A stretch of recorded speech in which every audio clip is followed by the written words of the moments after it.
Okay, let's talk about swing plane in this video. It gives people a lot of confusion, a lot of different opinions on it. People wonder if people think it's difficult to get on swing plane. I don't think it's that difficult, as you'll see. But basically, it doesn't matter what I think. It's more the design of the golf club, as I'll show you in just a moment, that dictates swing plane. And again, if you don't force it too much and you have a good clear image, which I hope I'm going to give you here, it's pretty simple to get on a decent swing plane. Let's get started. So simply stated, what determines the swing plane? Again, it isn't me, it's the design of the golf club. Tennis rackets, round numbers, I suppose, around impact are more or less horizontal. There's probably some different shots I don't know about. Croquet mallets would be vertical. Again, that's the design of the object. A golf club is on a diagonal line. I've kind of represented that here with these two alignment rods. These are great, by the way, if you get these. I just stick them in the ground a little more upright and then bend them down till they more or less match the design of the club. And that's basically what determines the line the club should go on. It doesn't precisely follow that for most people. Touch on that in a second. But certainly down in this area, and certainly as an overall mental picture, you couldn't get a better picture than that. Because again, you're obeying the design of the golf club. So get yourself, if you've made one of these stations at some point, a little above it so you have some space to swing here. And just practice that swing, and you can sort of tell if you're in the neighborhood. I touched on something a moment ago. As a human, you will probably find that you won't stay completely back on that plane the whole time. There is a natural breaking of the wrist and a slight rising of the arms up the trunk, so you'll get a little bit above it. But certainly down in this area, back and through, that's the reference, and it's the best mental picture.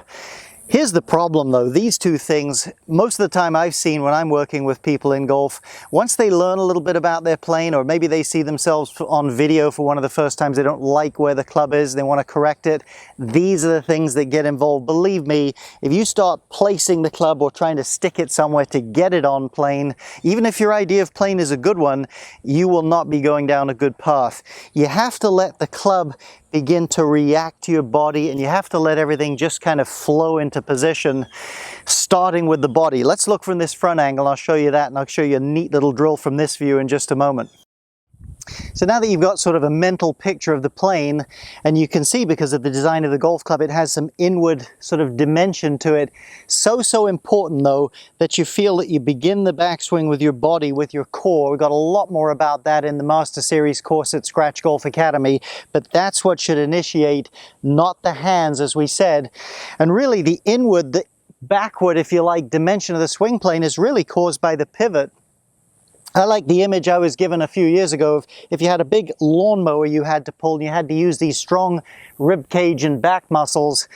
That's a pretty good sense of the pivot, and as you can imagine, that kind of slots the arms back in the proper position. So I'm really going to trust the design of the club, certainly, but more that sense of my pivot, and that's going to be what's going to put me on plane there. Not much thinking there, was able to get my body working. And my old boss, David Ledbetter, used to have a lovely drill, or a lovely demonstration, I suppose you'd say. He'd take the golf club down near the bottom of the handle with kind of the fingers of the right hand, palm not on it, so effectively couldn't control it. He'd get a setup, and he'd demonstrate to these golf schools. He'd say, look, if I just get some momentum going and I let my body work a bit, as the club picks up speed, it pretty much will plane itself. The design of it and the weight of it in motion without any manipulation from me will get it on something pretty close to your plane. I think it's a wonderful image. I think it's something you could try. Certainly, again, bottom of the handle, fingers only, just build up from a little bit of motion, include some body motion. You just see how that thing gets on plane, especially, I think, especially if you do what we talked about from the other angle a moment ago, let the body just have the lead. The last thing you want to do, again, is get the hands active. The club will almost always go behind you. Tough to recover from that. So get the proper sequence, allow the golf club to pick up some speed as you did with one hand. You're going to get pretty close to the correct plane if you do that. So let's assume here we're in a good backswing plane, used our pivot, we've gotten ourselves in position. How about the plane of the downswing? It should really just take care of itself. And the key to it is, assuming a good backswing, is good dynamic motion. Skipping a rock is always a good one to me. This is a golf ball, not a rock. But if I'm going to skip a rock, the first thing I feel really is my body, and it creates an increase in bend here. The last thing I would do is move the ball or the rock first. So if you have good sequence, and if you could skip a rock, something like that, Believe me, that kind of dynamic load lets the right arm load. You're never going to get too far off plane if you can do that well. So let's try a shot here. So my feeling is once I've completed my backswing, I'm really not trying to do anything to slot the club. I'm just letting that same athletic sequence show up.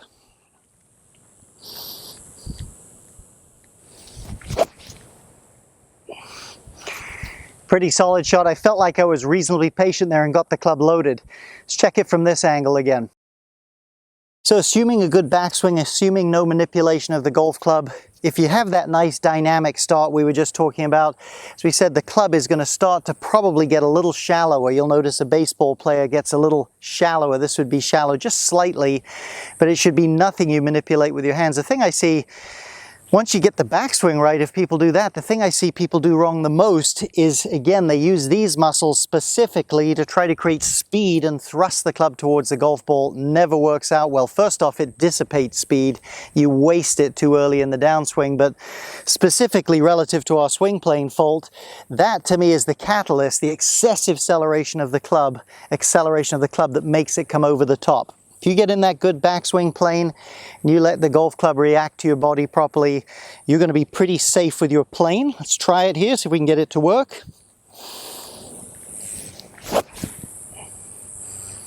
Pushed it a little bit, that's manageable though. Now one little thought here in passing, said earlier in the video, different clubs have different shaft lies. There's the length of the driver obviously is considerable.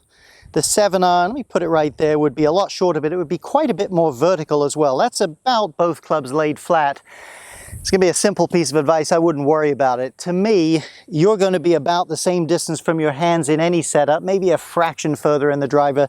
The design of the club alone will help take care of that. I would not be trying to feel something different from one club to the next. This game's hard enough without you having to do that. I hope this gives you some good, simple ideas. Hope you can get some of the thinking out of it. Kind of get set up there, not think about your hands too much. Make some decent swings.